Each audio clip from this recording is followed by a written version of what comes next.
Voilà, il y a des moments dans la vie où on sait pourquoi on est là. Et là, c'est le cas.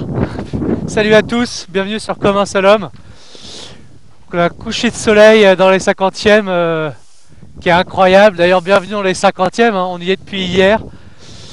Le bateau avance bien, c'est chouette, on avance vite vers le Cap Horn. Et j'ai retrouvé ma solitude de marin du Vendée Globe. Et j'ai beaucoup réfléchi au beau moment que j'ai vécu avec Alan et Enda. Et je voudrais vous livrer une réflexion que j'ai en ce moment.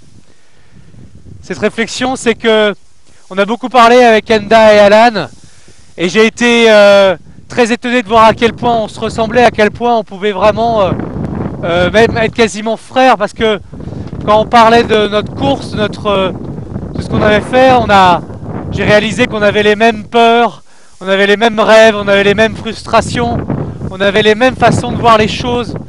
Et c'était assez incroyable en fait.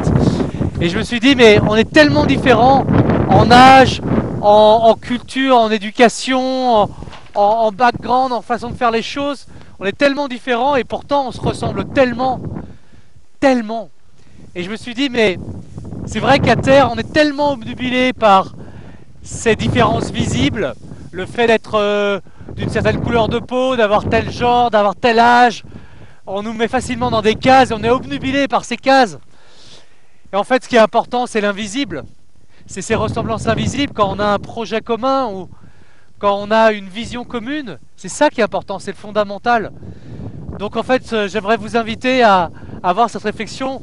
Peut-être qu'on devrait arrêter de se focaliser autant sur nos différences visibles et qu'on devrait mettre beaucoup plus d'énergie pour rencontrer nos ressemblances invisibles. Voilà, je vous laisse dans ce superbe coucher de soleil. Je suis au milieu des albatros, c'est un rêve éveillé. Et allez, salut!